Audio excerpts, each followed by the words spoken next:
நடைபெற்றுக் கொண்டிருக்கிறது. இந்தியா கூட்டணியை சார்ந்த தலைவர் பெருமக்கள் நிகழ்வுகளை பங்கேற்று மறைந்த மேனாள் தலைமை அமைச்சர் டாக்டர் மன்மோகன் சிங் அவர்களுக்கும் மறைந்த சன்மான தலைவர் அண்ணன் ஈவே.கி.சா. இளங்கோவன் அவர்களுக்கும் வீர வணக்கம் செலுத்தியிருக்கிறோம்.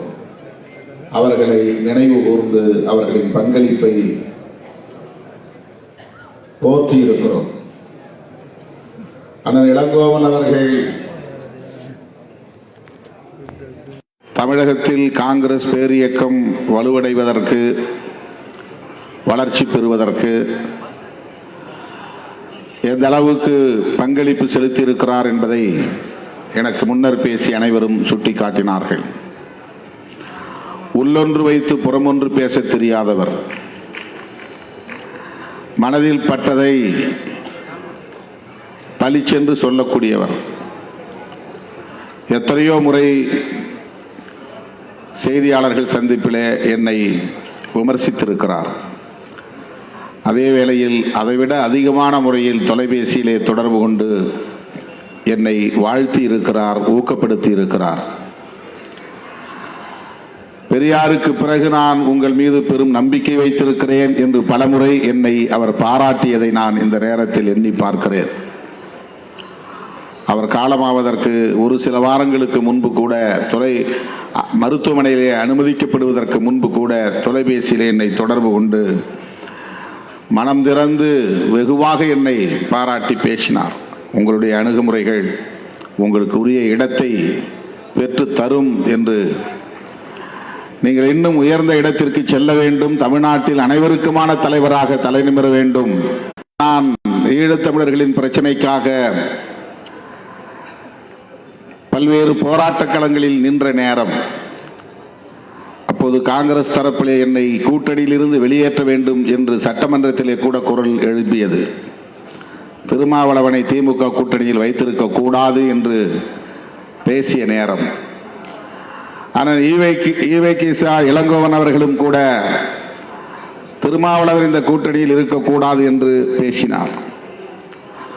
ஆனால் தேர்தல் முடிந்த பிறகு கோபாலபுரத்திலே முத்தமிழறிஞர் கலைஞர் அவர்களை சந்திக்க அவரும் வந்திருந்த நேரம், நானும் அங்கே சென்றிருந்த சூழல், கலைஞர் சக்கர நாற்காலியிலே அமர்ந்திருந்தார். என்னை வரவேற்ற அந்த சூழலில் அண்ணன் இளங்கோவன் அவர்கள் அந்த இடத்திலே சொன்னார், இந்த கூட்டணிக்கு மிகப்பெரிய பலமாக தம்பி திருமாவளவன் இருக்கிறார். நீங்கள் எடுத்த முடிவுதான் சரியான முடிவு. இந்த தேர்தலில் அவர் நம்மோடு இருந்ததுதான் நமக்கு பெரிய பலம் என்று பல பேர் முன்னிலையில் என்னை பாராட்டி பேசினார். அப்படி பாராட்டுவதாக இருந்தாலும் சரி, விமர்சிப்பதாக இருந்தாலும் சரி, வெளிப்படையாக பேசக்கூடிய துணிச்சலும் திறந்த உள்ளமும் கொண்ட ஒரு பெருந்தகைதான் அண்ணன் இளங்கோவன் அவர்கள்.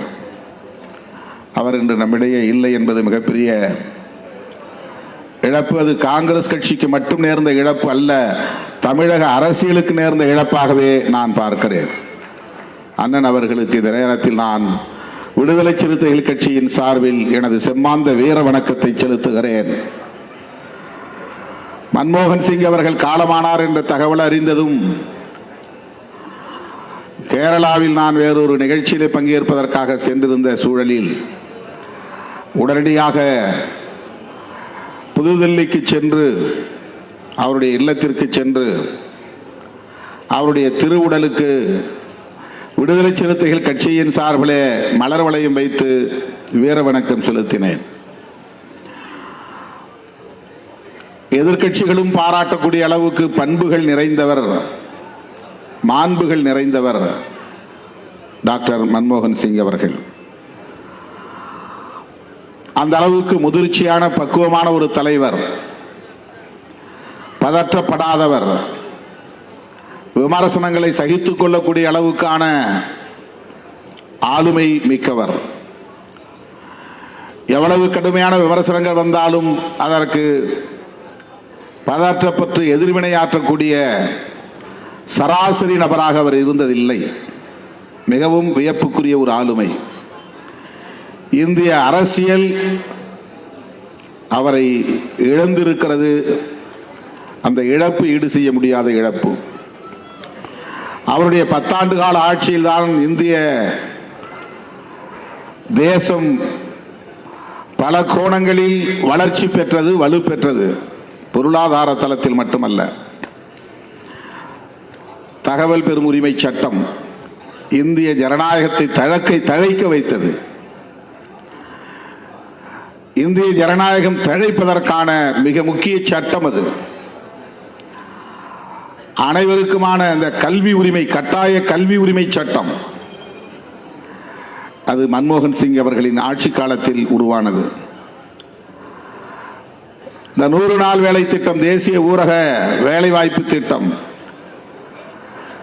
ஒவ்வொரு சராசரி மனிதனுக்கும் ஒரு குறிப்பிட்ட வருமானத்தை உறுதிப்படுத்த வேண்டும் என்கிற அந்த வேலை உறுதி சட்டம் மன்மோகன் சிங் அவர்களின் காலத்தில் என்னென்ன சாதனைகள் நிகழ்த்தப்பெற்றன என்பதை நாம் பட்டியலிடுவதற்கு ஏராளம் இருக்கின்றன. என்றாலும் கூட இந்த 3ம் புரட்சிகரமானவை என்பதை நாம் நினைவில் வைத்துக் கொள்ள வேண்டும். தகவல் பெறும் RTI, RTE, மகாத்மா காந்தியின் பெயரான தேசிய ஊரக வேலை வாய்ப்பு உறுதி சட்டம்.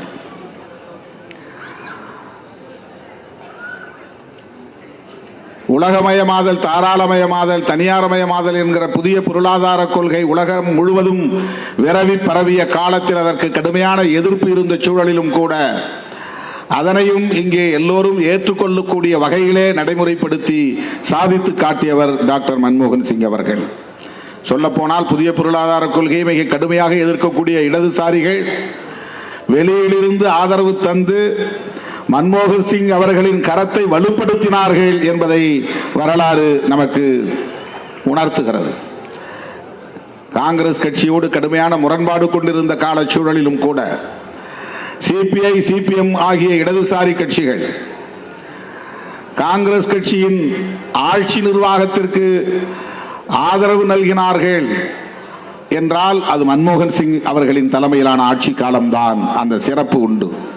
அப்படிப்பட்ட ஒரு மகத்தான ஆளுமையை அவர் வெறும் பொருளாதார நிபுணர் என்கிற அளவிலே சுருக்கி பார்த்துவிட முடியாது. மிகச்சிறந்த ஆட்சி நிர்வாக திறமை உள்ளவர். அதுதான் அவருடைய சிறப்பு. முதிர்ச்சி நிறைந்த தலைவர், பக்குவம் நிறைந்த ஒரு தலைவர். அப்படிப்பட்ட ஒரு பேராளுமையை இன்றைக்கு தேசம் இழந்திருக்கிறது என்பதுதான் கவலைக்குரியது, வேதனைக்குரியது. அந்த மாமனிதர் டாக்டர் மன்மோகன் சிங் அவர்களுக்கும் விடுதலை சிறுத்தைகள் கட்சியின் சார்பிலே எனது செம்மாந்த வீர வணக்கத்தை செலுத்தி, திராவிட முன்னேற்ற கழகத்தின் தலைமையில் தமிழகத்திலே இயங்குகிற இந்தியா கூட்டணி இந்தியாவுக்கே ஒரு முன்மாதிரியாக இருக்கிறது, பிற மாநிலங்களுக்கு ஒரு வழிகாட்டியாக இருக்கிறது.